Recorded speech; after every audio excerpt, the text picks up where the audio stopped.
مکمل اتفاق تو میں نہیں کہوں گی، ظاہر سی بات ہے آپ کا اپنا تجزیہ ہے، آپ کی اپنی خبر ہے، لیکن پھر بھی مجھے یہ بتا دیجئے کہ آپ کو لگتا ہے کہ واقعی پی ٹی آئی کے اندر فارورڈ بلاک بنانے اور پی ٹی آئی کو مزید توڑنے کے لیے بھی یہ کوئی گنجائش نکالی جا رہی ہے، یا پھر ہم یہ بھی کہہ سکتے ہیں کہ پرویز الہی صاحب جو کہ خاموش رہے اس کا ان کو ثمر اب مل رہا ہے، اور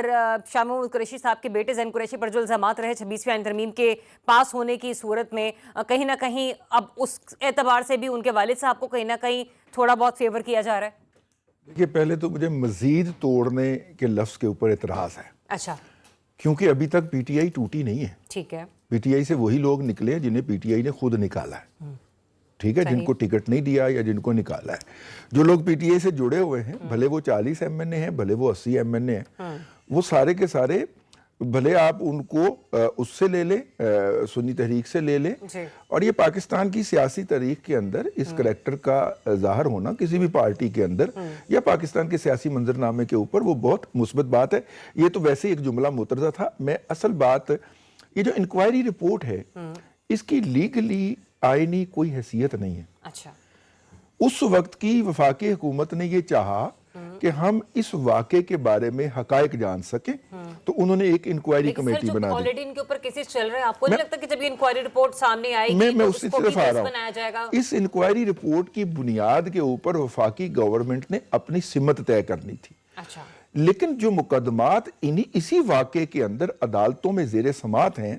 اور میں بریگیڈیئر صاحب سے جان کی امان پا کے عرض کروں گا، 9 مئی کے مقدمات کے اندر افواج پاکستان درخواست دہندہ ہے،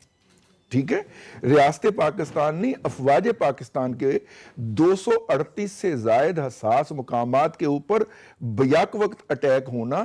یہ بذات خود ایک ایسا الارمنگ ہے کہ جو کام دشمن نہ سوچ سکے وہ انٹرنلی ہو جائے۔ ٹھیک ہے، اب رضوان صاحب اسی پر ایک اور سوال لے لیں۔ آپ کی بات بالکل 100% اگری اس کے اوپر، لیکن سر جہاں پر کوئی شخص اویلیبل ہے مقدمہ بھی اسی حساب سے ہونا چاہیے تھا۔ ایسا بھی تو نہیں ہو سکتا کہ رضوان رضی صاحب میرے پروگرام میں بات کر رہے ہیں اور آپ پہ پرچہ مزید اسی وقت چلنے والے اور ٹاک شوز کا بھی کٹا ہو کہ رضوان رضی نے تو فلان جگہ بھی یہ بات کر دی، فلان جگہ پہ بھی آپ تو وہاں پر موجود ہی نہیں تھے۔ ہاں، بالکل صحیح بات ہے۔ اچھا، اس میں نا جس کے اوپر اس وقت تک پروسیکیوشن ریلائے کر رہی ہے، وہ ایک چکری کا کوئی گیسٹ ہاؤس ہے، وہاں پہ ملاقات ہوئی تھی۔ ویسے اس طرح کی خبریں جو ہیں وہ نظامی صاحب کے پاس زیادہ ہوا کرتی ہیں، تو میں چاہوں گا کہ میرے بعد جب ان کو موقع ملے تو اس پہ روشنی ڈالیں، لیکن وہ کوئی وہاں پہ میٹنگ ہوئی تھی جس پہ بانی پی ٹی آئی نے لوگوں کو باقاعدہ پن پوائنٹ کیا تھا کہ اگر مجھے گرفتار کیا جاتا ہے تو آپ نے کیا کیا کیا کیا کچھ کرنا ہے۔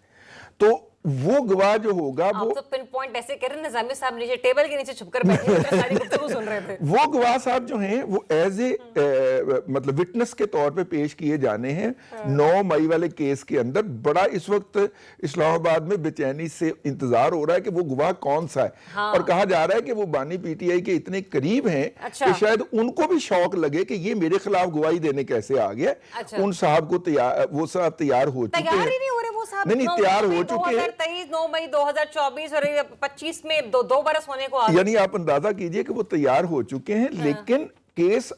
کے کس موقع پہ انہوں نے آگے گواہی دینی ہے اس کے بارے میں راوی خاموش ہے۔ اچھا۔